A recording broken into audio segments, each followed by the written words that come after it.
manfaat daripada orang yang berbakti kepada kedua ibu bapa.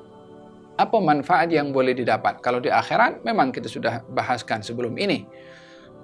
Dalam hadisnya sebelum ini, ketika ditanya, ya Rasulullah, bagaimana orang yang berbakti kepada orang tua? Kata Nabi, orang tuamu syurga kamu dan neraka kamu. Itu di akhirat. Tapi di dunia, apa manfaat yang didapat oleh anak terhadap orang tuanya bila ia berbakti? Dan apa akibat hukuman yang didapat oleh anak bila dia derhaka kepada orang tuanya di dunia?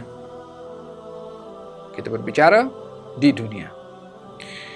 Dalam bab 11 muka surat 25, baginda Rasulullah SAW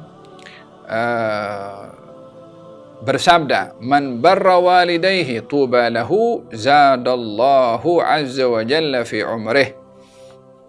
Baginda bersabda, sesiapa yang berbuat baik kepada ibu bapanya, maka beruntunglah dia.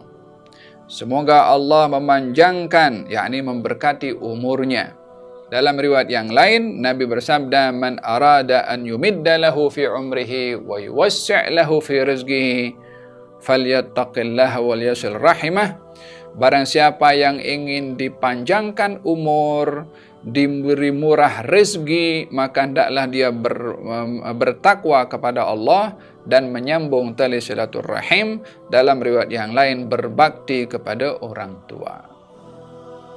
Jadi, berbakti kepada orang tua di dunia akan menjadi sebab kepada si anak berkat umur dan berkat rezeki. Berkat umur maksudnya di sini adalah ada yang mengatakan berkat umur, umurnya diberi panjang.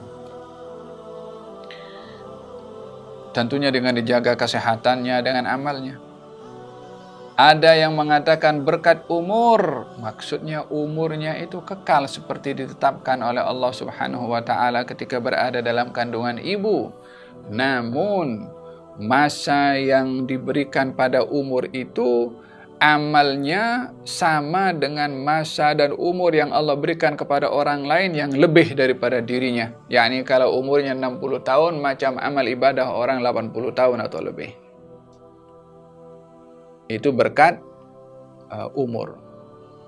Di antara keberkatan umur juga adalah diberikan sehat wal afiah pada umur yang diberikan. Ditolak bala oleh Allah Subhanahu wa taala, diberikan afiah oleh Allah Subhanahu wa taala. Sehingga terkadang beberapa bala akan menimpa, ditolak karena bakti orang itu kepada orang tuanya.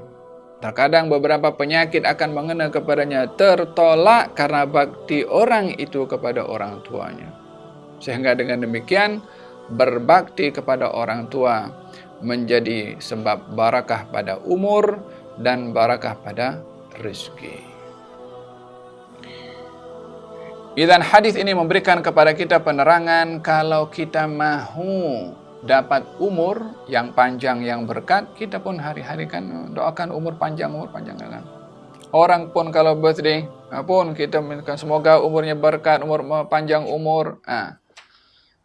Tentunya untuk mendapatkan panjang umur, selain daripada doa, bakti kepada orang tua.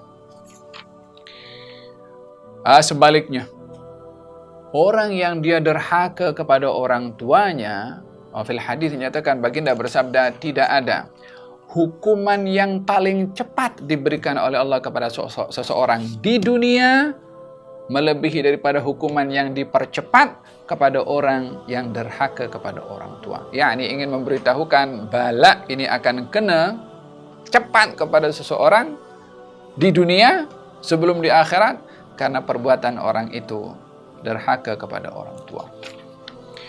Hada berkenaan dengan bagaimana berbakti kepada orang tua manfaatnya di dunia, dan juga derhaka kepada orang tua bagaimana hukumannya di dunia.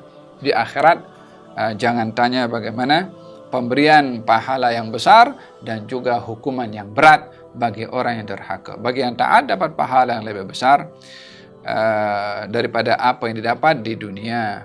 Nah,